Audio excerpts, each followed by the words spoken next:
Are you ready to witness the ultimate steroid showdown? On one side, we have Primobolan the Sculptor.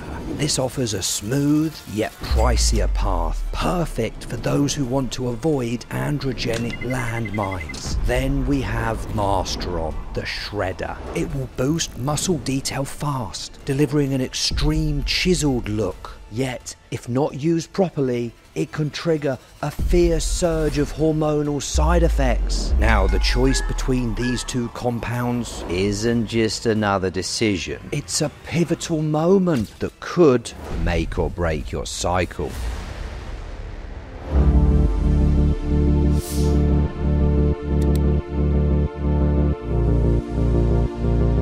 Just as Captain America symbolizes exceptional strength and disciplined power, Primobolan offers steady, refined gains. Meanwhile, Masteron is akin to Wolverine. It brings a rugged edge. We will visit the expected outcomes, side effect profiles, dosages, stacking strategies, and best practices for safe use. And of course, that burning question, which one is the real MVC, most valuable compound?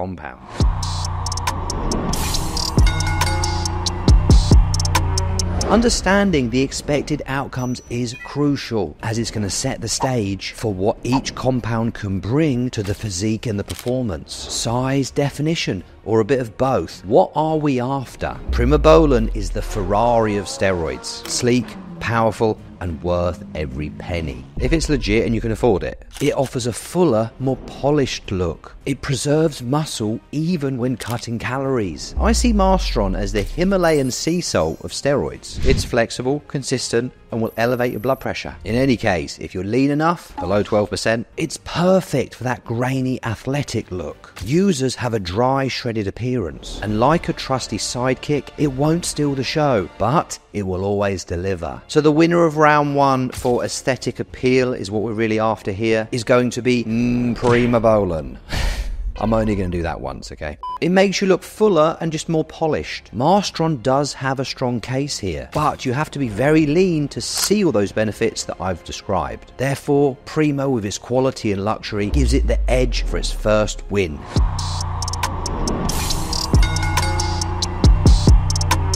Before just diving into a cycle, it's essential to understand the side effect profile of the compounds. And this knowledge will help you weigh up the benefits versus the downsides, and then you can plan accordingly. Primobolan is more gentle on cholesterol. It can cause slight increases in LDL and decreases HDL, so this will potentially impact the cardiovascular system. Kind of like a villain who's lurking in the shadows. He's under the radar but still posing a threat, and it's all going to be dependent on the dosages you're taking. Studies do suggest even slight changes in your lipid levels can increase cardiovascular risk by 10 to 20%. Masteron, on the other hand, can significantly lower HDL and increase LDL. That's going to set the stage for more risk. Things like hypertension and atherosclerosis. Taking this stuff is like setting your arteries up for a scene in a suspense thriller. There's going to be unexpected plot twists, and they're going to lead to cardiovascular events. So we have to be aware of this. While Primo is gentler on the skin, it can still cause hair loss, particularly if you're genetically predisposed. You want to watch out for those SHBG levels, DHT, and free test. Personally, I decided to go full Jason Statham years ago. It's not for everyone though. Some people just don't look good bald. But then we move on to Masteron. It's going to absolutely nuke your hair compared to Primo, and it can lead to acne outbreaks, turning your head and your skin into a battlefield. It will also speed up aging.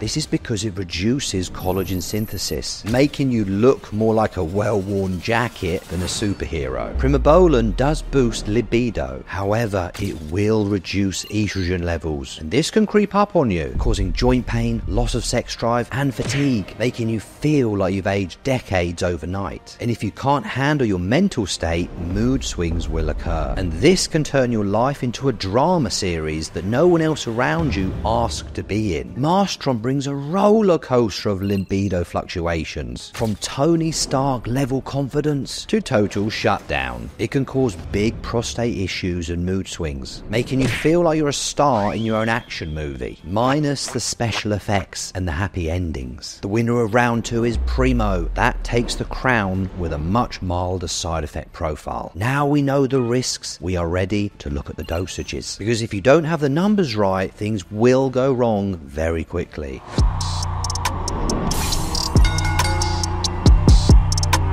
When it comes to Primo and Mast, it's not about what you start with. It's about how you respond and adjust along the way. Standard dosages from mates or from Google are misleading. Never buy the one-size-fits-all approach with steroids. So forget about the beginner and advanced dosages. It's all about individual health markers. The higher the estrogen or the more that you aromatize will determine if you need more or less Primo or Mast. And when I say more, that means a correct, well-educated from the blood work, small increase. Never start high, always start low. And that's regardless of whatever experience you think you have. And did you know, in some cases, where the user does have mastery in what he's doing, both Primo and Masteron can be used at the same time. These are the kind of dosages that are possible to be titrated over the course of a cycle if the user knows what he's doing. But this is for someone that would be 40 weeks into a cycle. Yes, I said 40 weeks. They've adjusted all their dosages monthly or maybe even 2 weeks because they're looking at their blood work,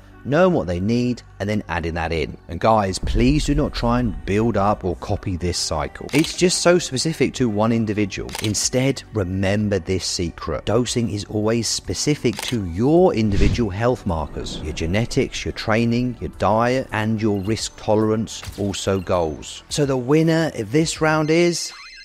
Fancy that. 1 second. Hello? Oh, the judges. It's the judges. Yeah? Yeah? And it's a tie. Okay, got it. But if I could pick a winner of this round, the dosages round, it would be blood work.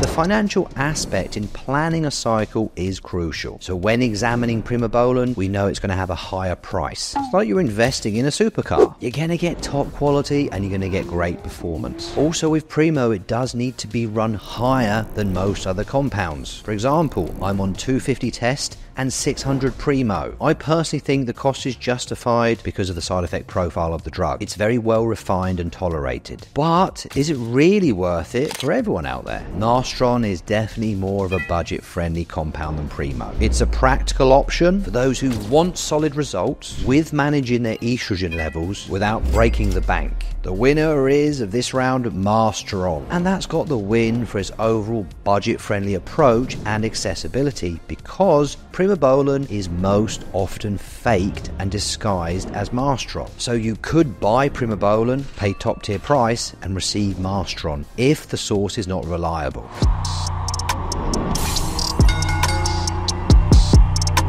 Now, stacking is an art form, and choosing the right compounds in their ratios will make or break your cycle. So let's discover how things are put together. Primo is a powerhouse of versatility. It's adaptable for any cycle, building muscle or getting ripped. And that's all thanks to its anabolic properties and low androgenic activity. Primo will offer a stable foundation for muscle growth. It will pair brilliantly with testosterone, plus adding Anavar, NPP, Deca, even adding Masteron if the test base is high enough. But once again, do not take any of this information and apply it until you've had your blood work done and tailored everything to your specific goals. Masteron is going to enhance the other compounds that you're taking without stealing the spotlight, so it is perfect for cutting phases. Even users who have a high risk tolerance like to stack it with Tren. This is going to offer estrogen control and an extremely hard look. Primobolan is the stacking winner. It has so much versatility and has the power to adapt itself to any goal. So what do you guys out there prefer? Is it Primo or Masteron? Because in the next round, I think Primo is going to suffer.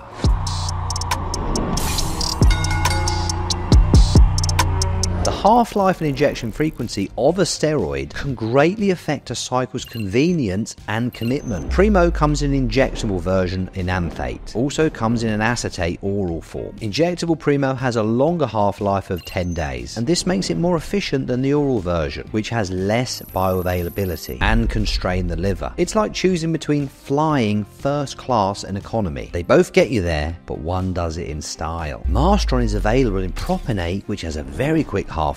That requires injections every other day, while the enanthate has a longer half-life, so twice weekly injections can be made. The reason Masteron Prop is effective because it allows you to quickly lower your estrogens without relying on an AI. The winner of round 6 is clearly Masteron. It's more flexible with its injection options.